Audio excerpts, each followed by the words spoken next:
Hey everybody, welcome to another episode of Masks Off. We are actually recording our 80th episode today. So it's amazing how many we have recorded. And so as usual, I'm Kim. And I'm Tia.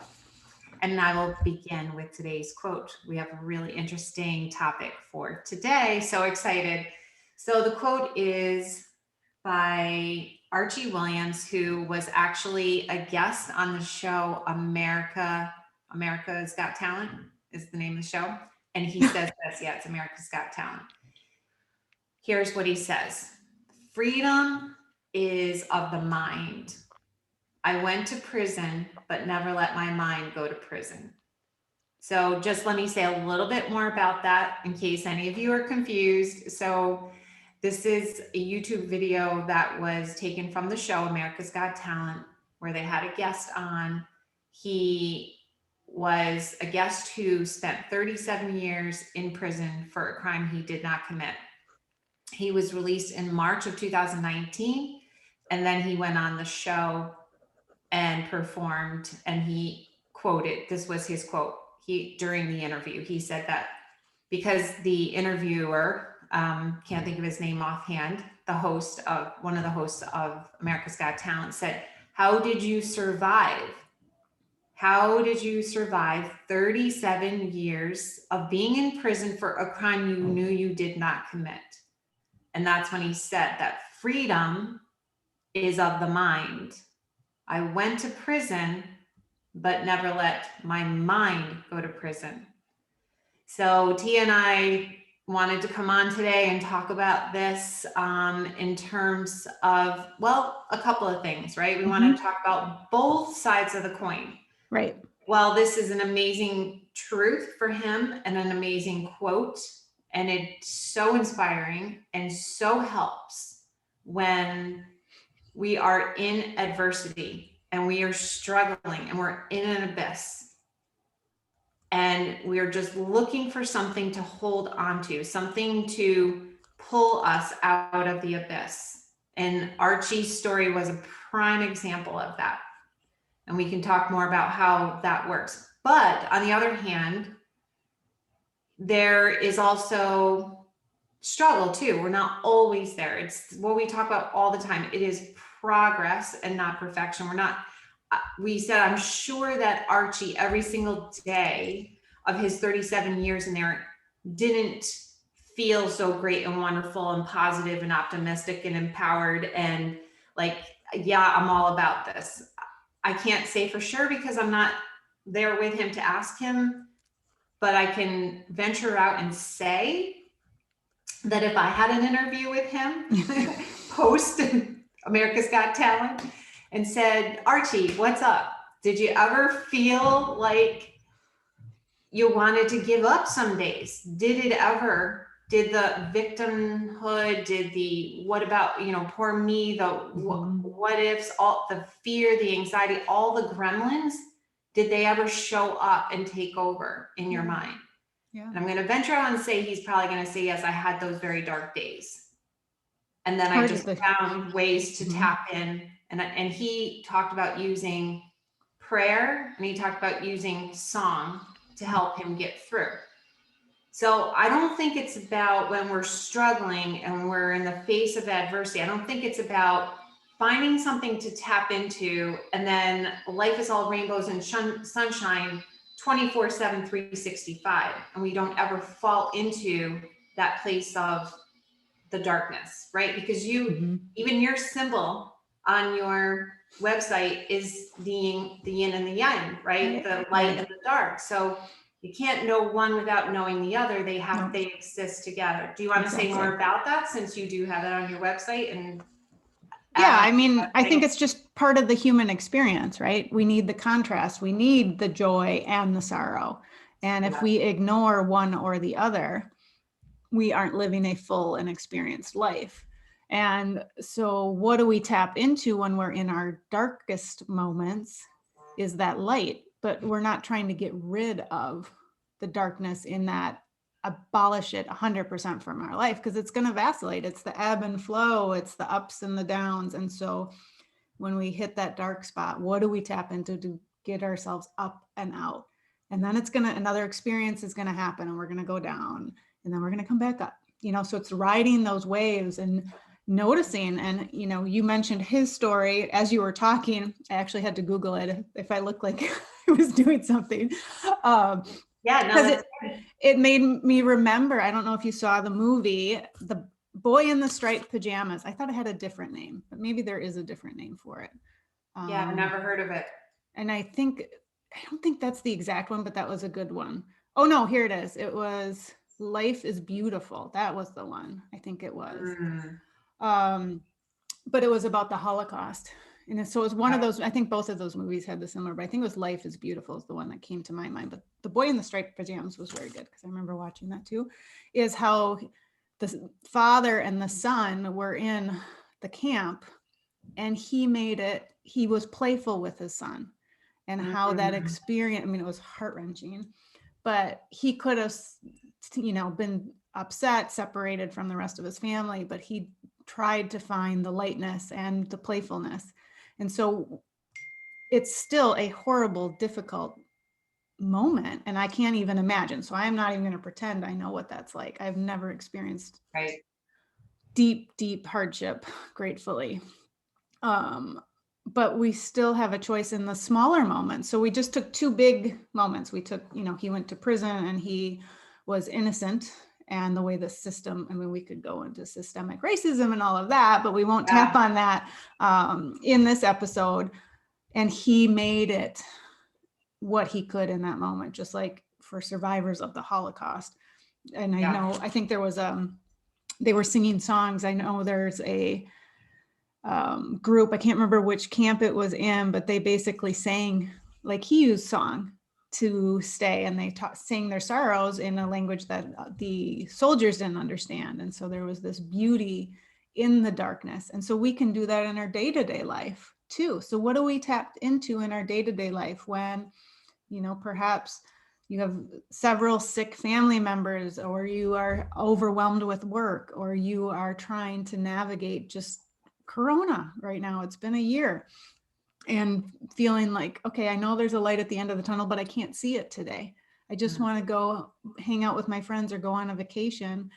And that's all I really want, but I can't have that. So how can I find the joy in the moment today?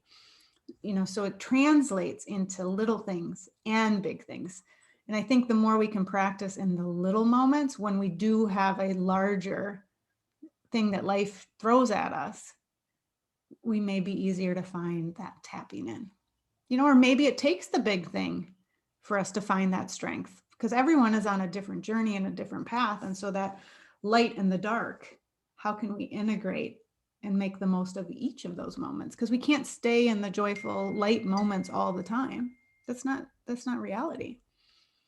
Well, and I find that, when I'm in my higher self and I'm in my good space, I recognize that I need the darker space. Right.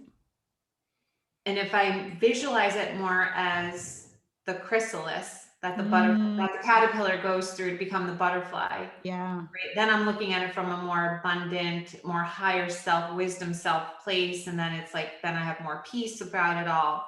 However, when I'm in the freaking chrysalis, right, in the abyss, I'm trying to literally crawl and scratch my way out. I can't see the light. Yeah. I can't see it. And that's what makes it scary, is when you can't see the end, the outcome, or the end, the light. Let's just call it the light. Right. And so that's what makes it so hard and difficult.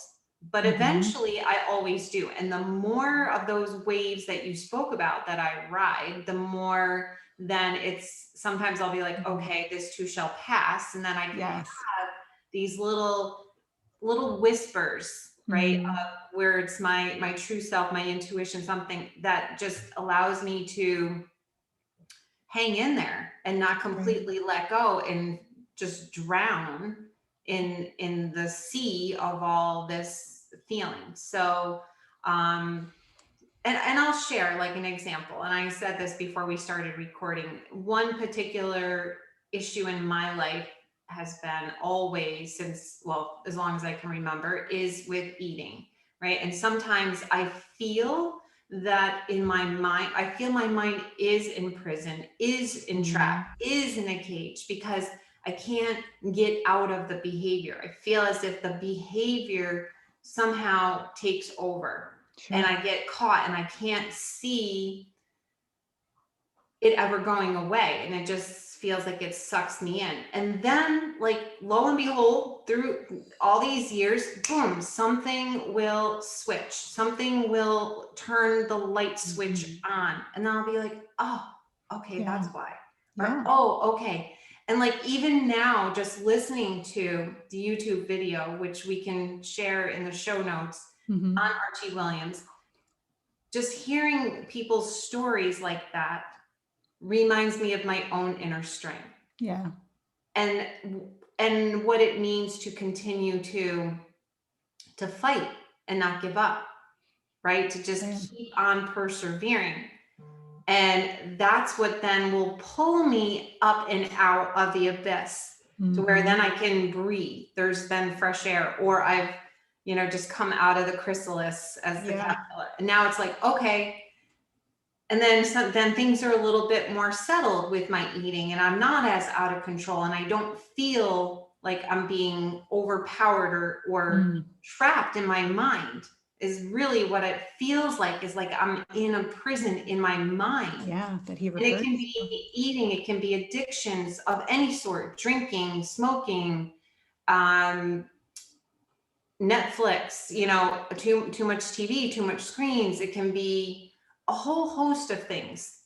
You could feel even in relationships that your mind is in a prison.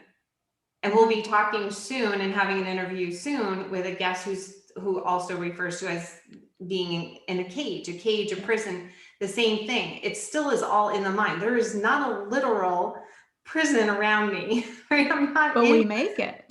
But we make it. We do.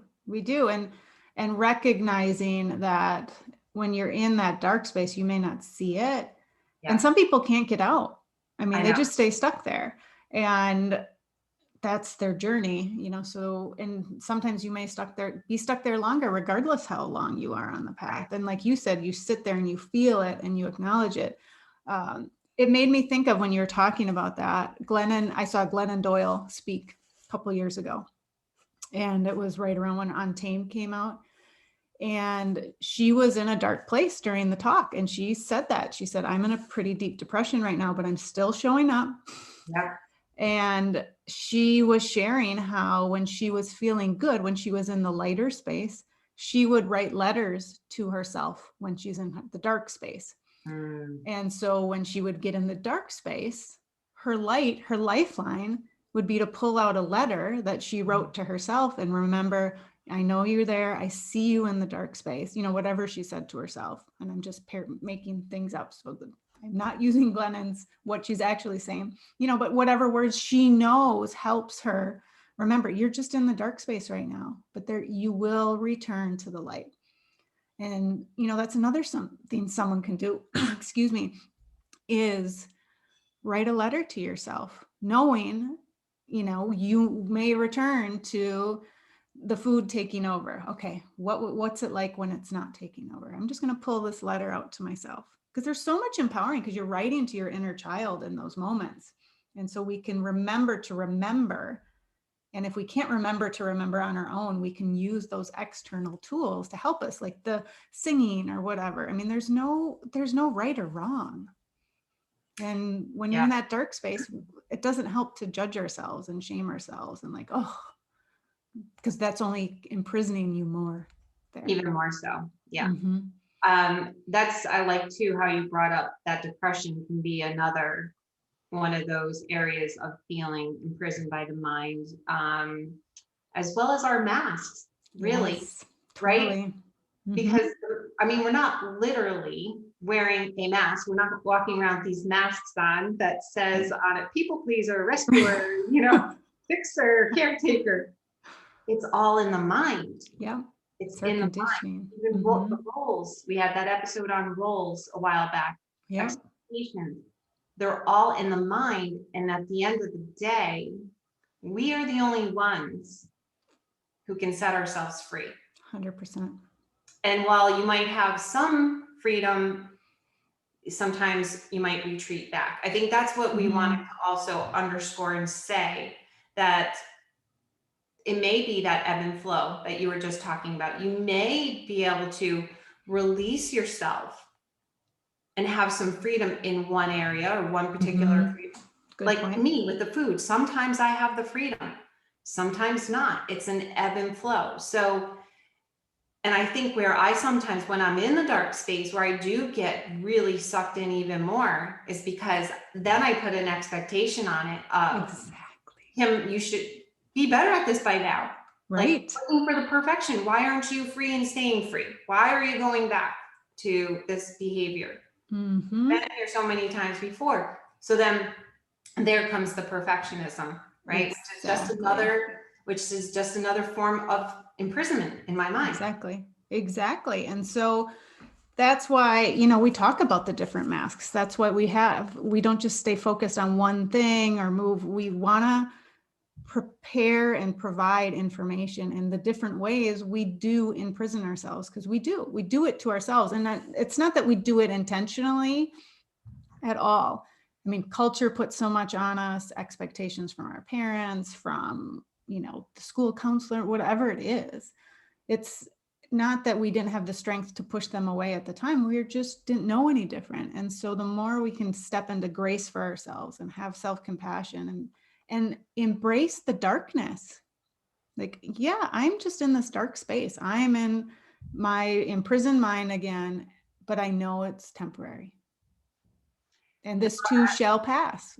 It will. And I'll add in too, because you just said, I'll add in that it's also protective. There's a protective mechanism, another culture and parents and so on and so forth.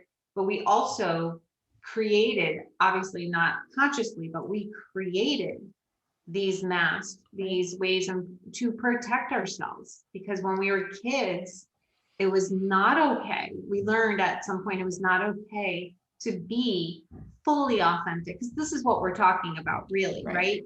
Authenticity versus not, right? So we were free when we were kids. We were fully authentic. We were fully ourselves, especially when we came in as babies and then, as little toddlers. But then even then it starts, when you're 2 years old and you're being told no, no, no, and so on and so forth. So it starts out very young. So it was a protective mode. And so really when I'm in that dark space and I'm retreating, it is often my inner child that is coming up and needing something.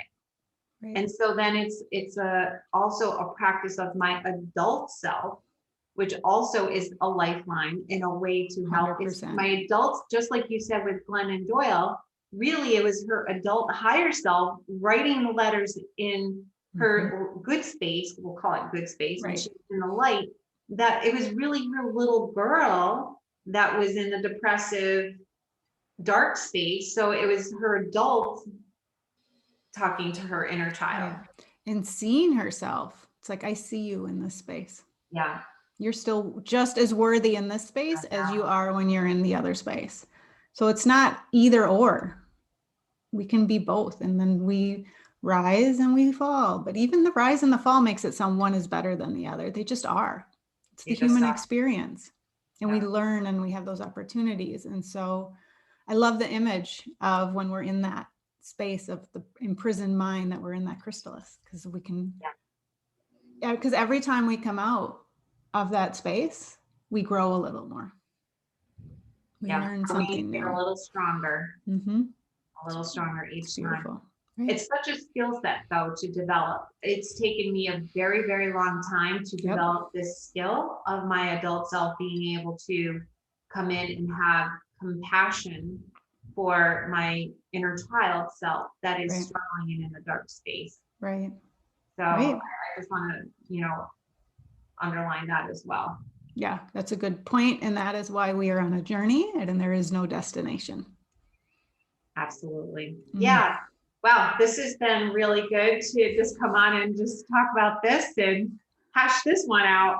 That's right. We love creating these episodes. They're as much for ourselves as they are for our listeners. Let's be honest, because it's helpful for me each and every time we have these conversations. Me too, totally. It feels so good. So yes, thank you everybody for listening. We hope you enjoyed this, and it will put that link for the YouTube if you want to see that clip on America's Got Talent, and like, subscribe, share.